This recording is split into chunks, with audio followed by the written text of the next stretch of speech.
ദൈവനാമത്തിന് മഹത്വം ഉണ്ടാകട്ടെ. എല്ലാ ശാലയും പ്രേക്ഷകരെയും ഓർത്ത് ദൈവത്തെ സ്തുതിക്കുന്നു. ഒരിക്കൽ കൂടി വചനത്തിൻ്റെ പാദപീഠത്തിൽ ആയിരിക്കാൻ ദൈവം നന്നായി സാവകാശത്തിനായി ദൈവത്തെ മഹത്വപ്പെടുത്തുന്നു, ദൈവത്തെ ആരാധിക്കുന്നു, ദൈവത്തെ സ്തുതിക്കുന്നു. നമ്മെ നടത്തുന്ന ദൈവം, പരിപാലിക്കുന്ന ദൈവം, നിന്റെ ഭാരം യഹോവയുടെ മേൽ വെച്ചുകൊള്ളുക, അവൻ നിന്നെ പുലർത്തും. നമ്മുടെ ഭാരങ്ങളെ ഏൽപ്പിക്കാൻ കൊള്ളാകുന്നവൻ, നമ്മുടെ നൊമ്പരങ്ങളെ ഏൽപ്പിച്ചു കൊടുക്കാൻ കൊള്ളാകുന്നവൻ സ്വർഗത്തിലെ ദൈവമാണ്. നീ എനിക്ക് വിലയേറിയവനും മാന്യനുമായി ഞാൻ നിന്നെ എണ്ണിയിരിക്കുന്നു. നിന്റെ അമ്മയുടെ ഉള്ളിൽ നിന്നെ രൂപപ്പെടുത്തിയ ദൈവം ഞാനാണ്. നിന്റെ അമ്മയുടെ ഉള്ളിൽ നിന്നും നിന്നെ പുറത്തു കൊണ്ടുവന്ന ദൈവം ഞാനാണ്.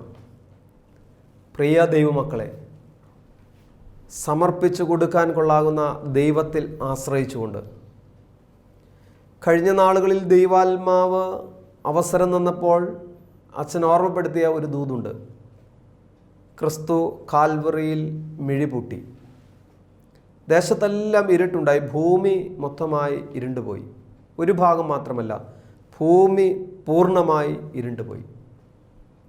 അതിൻ്റെ കാരണം അച്ഛനെന്ന് ഓർമ്മപ്പെടുത്തി, യേശു കാൽവറിയിൽ തൻ്റെ മിഴി അടച്ചതുകൊണ്ടാണ്. എന്നാൽ ദൈവമക്കൾക്ക് ആശ്വാസം ലഭിക്കുവാൻ, അനുഗ്രഹം ലഭിക്കുവാൻ അതിനോട് ബന്ധപ്പെടുത്തി ഇന്ന് ഒരു ചിന്ത പങ്കിടട്ടെ. യേശുക്രിസ്തു ഈ ഭൂമിയിൽ പരസ്യ ശുശ്രൂഷ ചെയ്ത് എല്ലാം പൂർത്തീകരിച്ച് കാൽവറിയിൽ നിയോഗപ്രകാരം മിഴി പൂട്ടിയപ്പോൾ ഉച്ചയാണ്. ആ സമയം സൂര്യൻ ഇരുണ്ടുപോയെങ്കിൽ ആ നിയോഗത്തിലേക്ക് കടന്നു വരുന്നതിന് മുമ്പ് ബേത്ലഹേമിൽ ക്രിസ്തു മിഴി തുറന്ന ഒരു അനുഭവമുണ്ട്. യേശു മിഴി പൂട്ടിയത് കാൽവറിയിലാണ്, സമയം ഉച്ച. എന്നാൽ ക്രിസ്തു മിഴി തുറന്നത് ബേത്ലഹേമിലാണ്, ആ സമയം ഇരുട്ടാണ്. ഏകദേശം പ്രഭാതത്തോടടുത്ത് ഇരുട്ടുള്ളപ്പോൾ.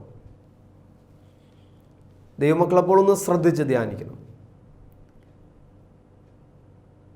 നമ്മെ അനുഗ്രഹിക്കുന്ന ക്രിസ്തു, നഷ്ടപ്പെട്ട ഏദൻ്റെ പറുദീസ നമുക്ക് മടക്കി തരാൻ സ്വർഗം വിട്ട് holy holy holy you are most holy, ദൈവം പരിശുദ്ധൻ പരിശുദ്ധൻ പരിശുദ്ധനെന്ന് രണ്ടുകൊണ്ട് മുഖം മറച്ച്, രണ്ടുകൊണ്ട് കാലുകൾ മൂടി, രണ്ടുകൊണ്ട് പറന്ന് സെറാപ്പുകൾ മഹത്വപ്പെടുത്തുന്ന ദൈവം ജഡം ധരിച്ച് ബേത്ലഹേമിൽ ജനിച്ചു. ആ സമയം ദൈവമക്കളൊന്ന് ശ്രദ്ധിച്ച് നോക്കിക്കേ. ചെറിയ ഇരുട്ടാണ്. ദൈവമക്കൾക്ക് എന്നാൽ അവിടെ ഒരു പ്രത്യാശയുണ്ട്. ബേത്ലഹേമിൽ യേശു ജനിച്ചപ്പോൾ ഉണ്ടായ ഇരുട്ടിനെ ദൈവം മാറ്റുന്നു. ബേത്ലഹേമിൽ ക്രിസ്തു മിഴി തുറക്കുമ്പോൾ വഴിയമ്പലത്തിൽ ഇടമില്ലാത്തത് കൊണ്ട് അവനെ പുൽത്തൊട്ടിയിൽ കിടത്തിയെന്നാണ് വചനം. വഴിയമ്പലങ്ങളിൽ ഇടം കിട്ടിയില്ല. അതുകൊണ്ട് ജോസഫും മേരിയും ക്രിസ്തുവിനെ പുൽക്കൂട്ടിൽ കിടത്തി. നക്ഷത്രങ്ങളുടെ വെളിച്ചത്തിൽ ആട്ടിടയന്മാർ യേശുവിൻ്റെ അരികിൽ എത്തിയെന്നാണ്. ഇപ്പോൾ ബേത്ലഹേം ഇരുട്ടിൻ്റെ ഒരു അനുഭവം. എന്നാൽ ആ ഇരുട്ടിൻ്റെ പശ്ചാത്തലം മാറുന്നു. എങ്ങനെയാണ് മാറുന്നതെന്ന് ദൈവമക്കൾക്കറിയാം. യേശു മിഴി തുറന്ന ആ ബേത്ലഹേമിൻ്റെ മുകളിൽ ഒരു നക്ഷത്രം ആ രാത്രി ഉദിച്ചു നിൽക്കുന്നു. ആ നക്ഷത്രത്തിൻ്റെ വെളിച്ചത്തിൽ ഇരുട്ട് മാറി കൃപയുടെ കൂടാരം വെളിച്ചത്തിൻ്റെ കൂടാരമായി. വീണ്ടും അവിടെ ഒരു പ്രത്യാശ. തേടിയെത്തിയ ജ്ഞാനികൾ പൊന്ന്, മൂര്, കുന്തിരുക്കം ക്രിസ്തുവിൻ്റെ പാദപീഠത്തിൽ കാഴ്ചവെക്കുന്നു. സാധാരണ ആ നാളുകളിൽ കൊട്ടാരത്തിൽ മാത്രം പ്രതിഷ്ഠിക്കുന്നതും കാഴ്ചവെക്കുന്നതുമാണത്. വിലപിടിപ്പുള്ളതാണ് പൊന്ന്, മൂര്, കുന്തിരുക്കം. എന്നാൽ ഇരുട്ടുള്ള ഒരു പുൽക്കൂട്ടിൽ അവർ കാഴ്ചവെക്കുന്നു. കൊട്ടാരത്തിൽ കാണേണ്ടത് കൊട്ടാരതുല്യമാകുന്ന ഒരനുഭവം. വീണ്ടും മാലാഖമാരവിടെ പറന്നിറങ്ങി ദൈവത്തിന് മഹത്വം കൊടുക്കുകയാണ്, ആരാധന കൊടുക്കുകയാണ്, സ്തോത്രം കൊടുക്കുകയാണ്. മാലാഖമാർ വസിക്കുന്നത് സ്വർഗത്തിലാണ്. ആ മാലാഖ പുൽക്കൂടിൻ്റെ അകത്ത് വന്നു. അപ്പോൾ പുൽക്കൂട്, ഇരുട്ടിൻ്റെ ഇടം സ്വർഗമാകുന്നു. ദൈവമക്കളൊന്ന് ശ്രദ്ധിച്ച് നോക്കിക്കേ.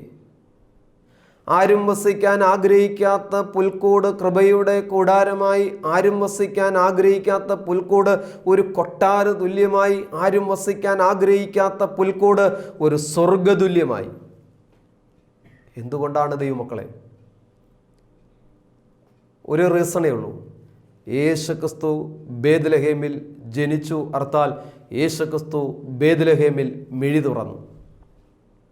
കഴിഞ്ഞ നാളുകൾ അച്ഛൻ ഓർമ്മപ്പെടുത്തിയതുപോലെ കാൽവറിയിൽ യേശുക്രിസ്തു മിഴി പൂട്ടിയപ്പോൾ ഉച്ചയ്ക്ക് സൂര്യൻ ഇരുണ്ടുപോയെങ്കിൽ, ബേത്ലഹേമിൽ ഇരുട്ടിൽ ക്രിസ്തു മിഴി തുറന്നപ്പോൾ നക്ഷത്രത്തിൻ്റെ വെളിച്ചത്തിൽ പുൽക്കൂട് സ്വർഗമായെങ്കിൽ, കൃപയുടെ കൂടാരമായെങ്കിൽ, സ്വർഗമായെങ്കിൽ, ശാലോമിൽ കൂടി ദൈവവചനം കേട്ടുകൊണ്ടിരിക്കുന്ന ദൈവമക്കൾ ഏതെങ്കിലുമൊക്കെ ഇരുട്ടിൻ്റെ അനുഭവങ്ങൾ കൂടി കടന്നു പോകുന്നുവെങ്കിൽ പരിശുദ്ധാത്മാവ് ദൂത് പറയുന്നു, ആ ഇരുട്ടിൻ്റെ അനുഭവത്തിൽ ക്രിസ്തു മിഴി തുറന്നാൽ ഏതു കൂരിരുട്ടും മാറും. കാൽവറിയിൽ ക്രിസ്തു മിഴി പൂട്ടിയപ്പോൾ ഇരുട്ടുണ്ടായതുപോലെ പ്രാർത്ഥനയുടെ അനുഭവം കൊണ്ട്, ആരാധനയുടെ അനുഭവത്തിൻ്റെ കുറവ് കൊണ്ട്, വിശുദ്ധ ജീവിതത്തിൻ്റെ കുറവ് കൊണ്ട് കർത്താവായ യേശുക്രിസ്തു ഭവനത്തിൻ്റെ അകത്ത്, ഹൃദയത്തിൻ്റെ അകത്ത് മിഴി പൂട്ടിയത് മുഖാന്തരം കടഭാരത്തിൻ്റെ ഇരുട്ട്, രോഗത്തിൻ്റെ ഇരുട്ട്, തകർച്ചയുടെ ഇരുട്ട്, തലമുറയെക്കുറിച്ചുള്ള ഓർക്കുമ്പോഴുള്ള ഭാരത്തിൻ്റെ ഇരുട്ട്, അങ്ങനെ അനേകം ഇരുട്ടുകൾ ഭരിക്കുന്ന ഒരു കാലഘട്ടമാണത്. ഇതിന് ഏക പ്രത്യാശ ദൈവവചനമാണ്, ക്രിസ്തുവാണ്. ദൈവമക്കളെ, നമ്മുടെ ജീവിതത്തിൻ്റെ അകത്ത് ഈ വചനം കേട്ടുകൊണ്ടിരിക്കുന്ന നിമിഷത്തിൽ യേശു ഒന്നും മിഴി തുറന്നാൽ നമുക്കൊരു പ്രത്യാശയാണ്, നമുക്കൊരു സന്തോഷമാണ്. അങ്ങനെ ഇരുട്ടിൻ്റെ അനുഭവം എന്തെങ്കിലും ഉണ്ടോ? വേദനയുടെ അനുഭവമുണ്ടോ? ഒരു നരകതുല്യമായ അനുഭവമുണ്ടോ? ദാരിദ്ര്യത്തിൻ്റെ അനുഭവമുണ്ടോ? ബേത്ലഹേമിൽ മിഴി തുറന്ന ക്രിസ്തു നമ്മുടെ ജീവിതത്തിൽ മിഴി തുറന്നാൽ മതി. ഞങ്ങളെയൊക്കെ വളർത്തി വലുതാക്കിയ ഒരു ഫെലോഷിപ്പുണ്ട്. മറ്റുള്ളവരുടെ വേദനകൾ സ്വന്തം വേദനകളാക്കി ചേർത്ത് വയ്ക്കുന്ന ചില ദൈവദാസന്മാർ, ധ്യാനം കൂടി യേശുക്രിസ്തുവിനെ രക്ഷിതാവും കർത്താവുമായി സ്വീകരിച്ച് ആ ദേശത്ത് അനേകരുടെ രക്ഷയ്ക്ക് വേണ്ടി ആരംഭിച്ച ആ കൂട്ടായ്മ അനേക കുടുംബങ്ങൾക്ക് വെളിച്ചമായി. ആ നാളുകളിൽ ഒരു ഭവനത്തിൽ കടന്നു ചെന്നത് ഓർക്കുകയാണ്. നല്ല ഇരുട്ടാണ് ഭവനത്തിൻ്റെ അകത്ത്. ഇരുട്ടിന് കാരണം കുടുംബനാഥൻ്റെ ജീവിതത്തെ ക്യാൻസർ കാർന്നു തിന്നുകയാണ്. ക്യാൻസർ കാർന്നു തിന്നുകയാണ് ശരിക്കും ഒരു ഇരുട്ട്. കുടുംബനാഥൻ. വൈദ്യശാസ്ത്രം ഇങ്ങനെ പറയുന്നു, 25% പോലും സാധ്യതയില്ല ജീവിതത്തെ തിരികെ പിടിക്കാൻ. വൈകിപ്പോയി. എന്നാൽ ദൈവവചനം ദൈവമക്കൾ ശ്രദ്ധിക്കണം. മരുന്നോ ലേപനവും അല്ല നിന്നെ സൗഖ്യമാക്കുന്നത് എൻ്റെ വചനമാണ്. ഞാൻ രോഗിയുടെ കിടക്ക മാറ്റിവിരിക്കുന്ന ദൈവമാണ്. ഞാൻ നിന്നെ സൗഖ്യമാക്കുന്ന ദൈവമാണ്. What is impossible with men is possible with God. മനുഷ്യരാൽ അസാധ്യമായത് ദൈവത്തിന് സാധ്യമാണ്. സപ്തനാഡി ഞരമ്പുകൾ കൂടി ദൈവത്തിൻ്റെ പരിശുദ്ധാത്മാവ് ഊറിയിറങ്ങുമ്പോൾ ലഭിക്കുന്ന സൗഖ്യം ദൈവത്തിൻ്റെ ദാനമാണ്. ക്യാൻസറിൻ്റെ ഒരു ഇരുട്ട്. റീസൺസ് ഉണ്ട്, കാരണങ്ങളുണ്ട്. കഴിഞ്ഞ നാളുകളിൽ ആത്മീക അനുഭവത്തിൽ ക്രിസ്തുവിൽ നിന്നൊക്കെ അല്പം ദൂരെ മാറിയതിൻ്റെ അനുഭവം. പക്ഷെ ദൈവം എല്ലാവരെയും സ്നേഹിക്കുന്നു, കരുതുന്നു. നിന്റെ പാപം എത്ര കടും ചുമപ്പായിരുന്നാലും ഹിമം പോലെ വെളുപ്പിക്കാമെന്ന് പറഞ്ഞ ദൈവം ഏത് പാപിയെയും അവൻ സ്നേഹിക്കുന്നു. മറ്റുള്ളവരുടെ വേദനകൾ സ്വന്തം വേദനകളാക്കി ചേർത്ത് വെച്ച് പ്രാർത്ഥിക്കുന്ന ദൈവമക്കൾ ആ ഭവനത്തിൻ്റെ അകത്ത് ഉച്ചവരെ ഉപവസിച്ച് പ്രാർത്ഥിച്ചിരുന്നു.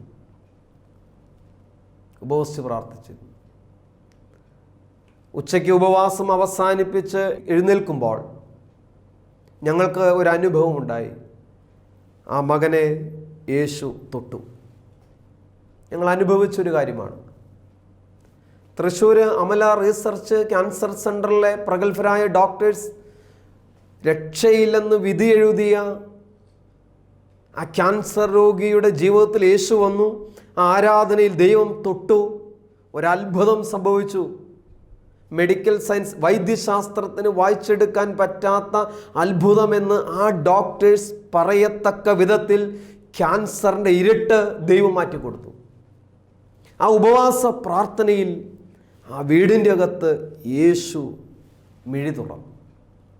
വചനം കേട്ടുകൊണ്ടിരിക്കുന്ന ദൈവമക്കളെ, ഏതെങ്കിലുമൊക്കെ ഇരുട്ടുകൾ ദൈവമക്കളെ ഈ വചനം കേൾക്കുമ്പോൾ ഭരിച്ചുകൊണ്ടിരിക്കുന്നുണ്ടെങ്കിൽ, ഇന്ന് ഞാൻ പ്രസംഗിക്കുന്ന ദൈവം വചനമായി, ആരാധനയായി, തിരുശരീര രക്തങ്ങളുടെ അനുഭവമായി, ഒരു വിനയത്തിൻ്റെ അനുഭവമായി ക്രിസ്തു നമ്മുടെ അകത്ത് മിഴി തുറന്നാൽ ഇരുട്ട് മാറും.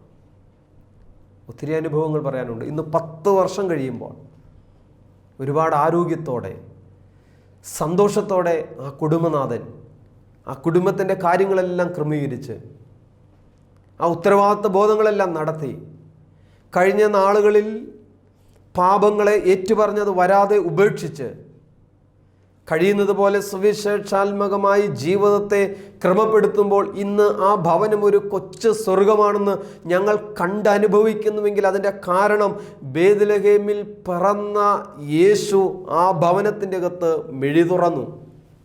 ദൈവം നമ്മുടെ ജീവിതത്തിൽ മിഴി തുറക്കട്ടെ. നമുക്ക് പലപ്പോഴും ദൈവം ഒരു ആഭരണം പോലെയാണെന്ന് ഗുരുക്കന്മാരിൽ കൂടെ വായിച്ചു കേട്ടിട്ടുണ്ട്. ഒരു ആഭരണം പോലെയാണ്. ആവശ്യം വരുമ്പോൾ അണിയുവാനാണ് ആഭരണം. നല്ല വസ്ത്രങ്ങൾ നല്ലൊരു ഫങ്ഷൻ വരുമ്പോൾ അണിയുവാനാണ്. ആ ആവശ്യം കഴിയുമ്പോൾ ആ ആഭരണം അഴിച്ച് നമ്മൾ ലോക്കറിൽ വയ്ക്കും. ആവശ്യം കഴിയുമ്പോൾ ആ വസ്ത്രമഴിച്ച് നമ്മൾ മേശയ്ക്കകത്ത് വയ്ക്കും. ദൈവം പലപ്പോഴും നമുക്കിതുപോലെയാണ്. ക്രിസ്തു പലപ്പോഴും ഇതുപോലെയാണ് എന്ന് ഗുരുക്കന്മാർ പറഞ്ഞു കേട്ടിട്ടുണ്ട്. നമുക്കൊരാവശ്യം വരുമ്പോൾ കർത്താവിനെ നമ്മളിങ്ങനെ അണിയുകയാണ്. ഒരു ഞായറാഴ്ച വരുമ്പോൾ ദൈവത്തെ അണിയുകയാണ് ഒരു 2 മണിക്കൂർ സമയം.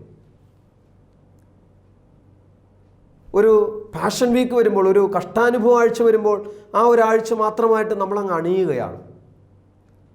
ഒരു രോഗപ്രതിസന്ധി വരുമ്പോൾ, തലമുറയുടെ ഒരു പ്രതിസന്ധി വരുമ്പോൾ നമ്മൾ ക്രിസ്തുവിനെ അണിയുകയാണ്. ആത്മീയത വർദ്ധിക്കുകയാണ്, പ്രാർത്ഥന വർദ്ധിക്കുകയാണ്, ഉപവാസം വർദ്ധിക്കുകയാണ്, ധ്യാന കേന്ദ്രങ്ങളിൽ തിരക്ക് കൂടുകയാണ് ആവശ്യം വരുമ്പോൾ. ദൈവമക്കളെ, ഇങ്ങനെ ആവശ്യം വരുമ്പോൾ അണിയുകയും ആവശ്യം കഴിയുമ്പോൾ വസ്ത്രം അഴിച്ചു വയ്ക്കുന്നത് പോലെ ഒരു ഓർണമെൻ്റൽ ഗോഡ് അഴിച്ചു വയ്ക്കുന്ന ക്രിസ്തുവിനെ അല്ല നമ്മൾ പരിചയപ്പെടേണ്ടത്. നമ്മൾ ദൈവത്തിൻ്റെ ആലയമാണ്. We are the temple of God. നിങ്ങൾ ദൈവത്തിൻ്റെ ആലയമെന്നും ദൈവത്തിൻ്റെ പരിശുദ്ധാത്മാവ് നിങ്ങളിൽ വസിക്കുന്നു എന്നും നിങ്ങൾ അറിയുന്നില്ലയോ? അപ്പം എന്നും യേശു മിഴി തുറന്നിരിക്കേണ്ട ഒരു ടെമ്പിളാണ്, ദൈവാലയമാണ് നമ്മുടെ ശരീരമെങ്കിൽ അതിനകത്ത് യേശു ഈ വചന ശുശ്രൂഷയിലൂടെ മിഴി തുറക്കട്ടെ.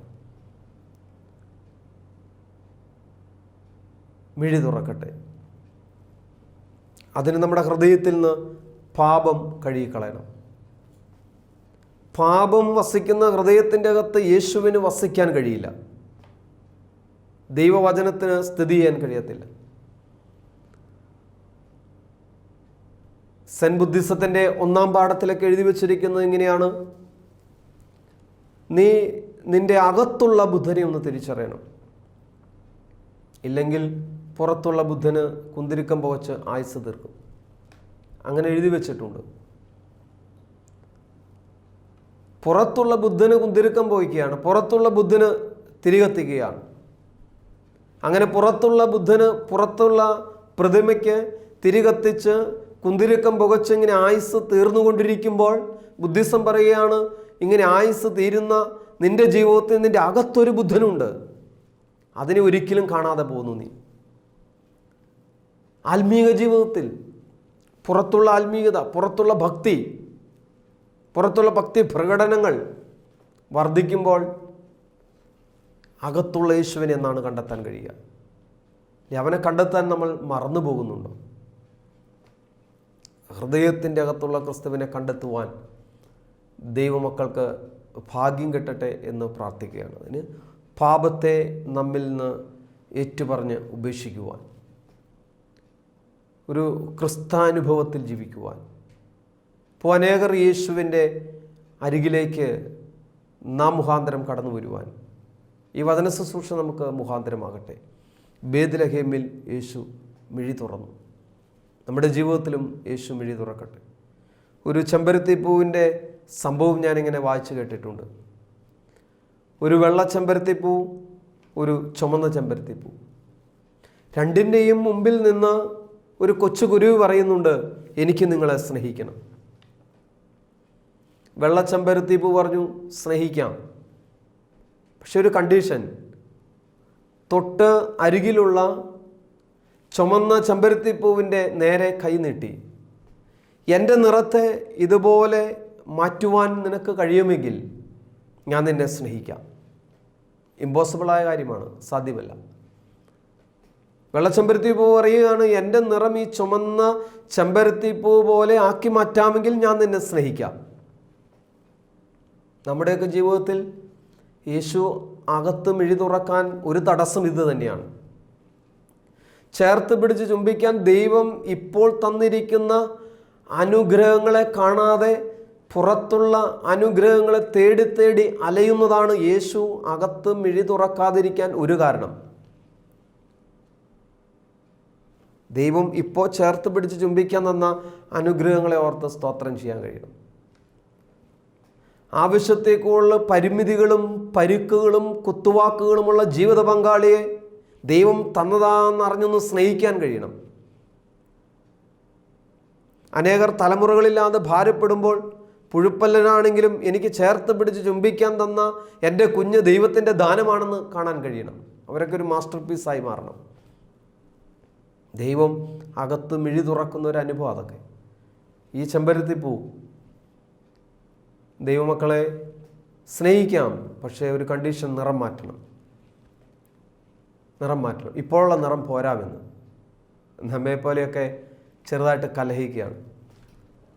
കൊച്ചുകുരുവി ആ ചലഞ്ചിങ് ഏറ്റെടുത്തു. ഏദൻ്റെ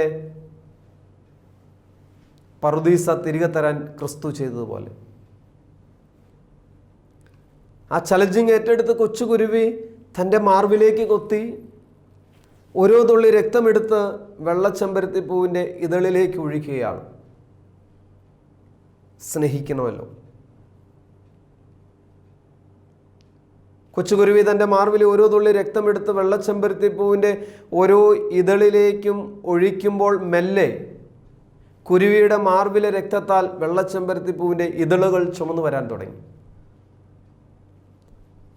പരസ്പരം സ്നേഹിക്കാൻ തുടങ്ങി, സ്നേഹിക്കാൻ ആരംഭിച്ചു. ആഗ്രഹം സാധിച്ചു കിട്ടിയല്ലോ. പക്ഷെ ഒരു അപകടം പറ്റി.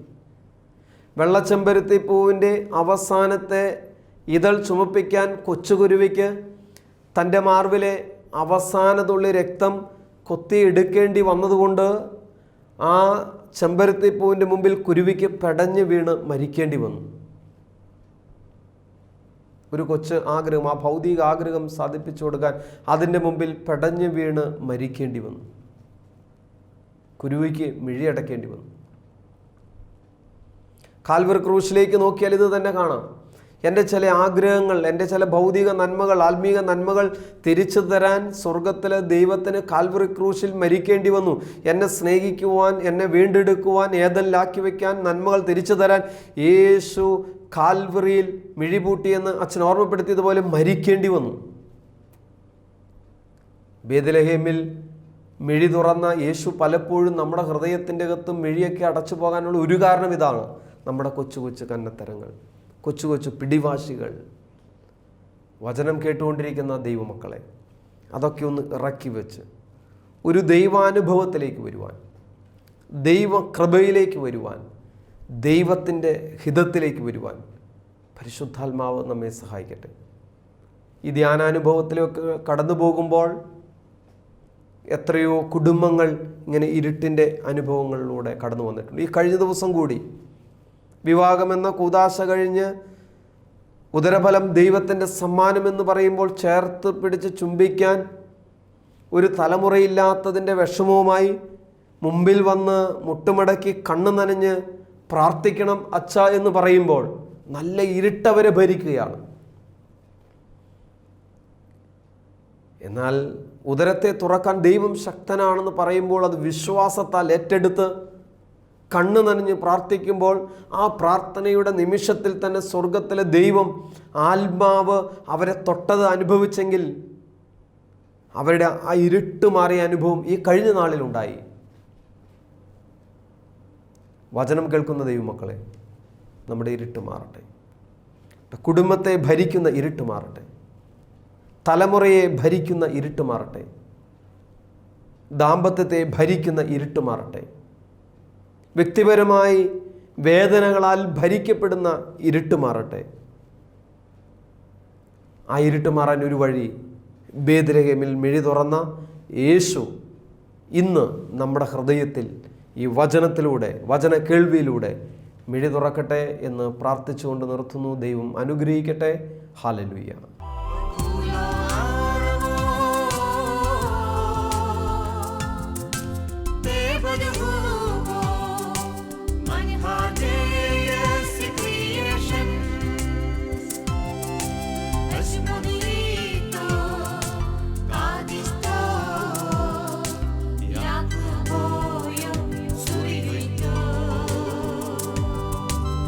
Somebody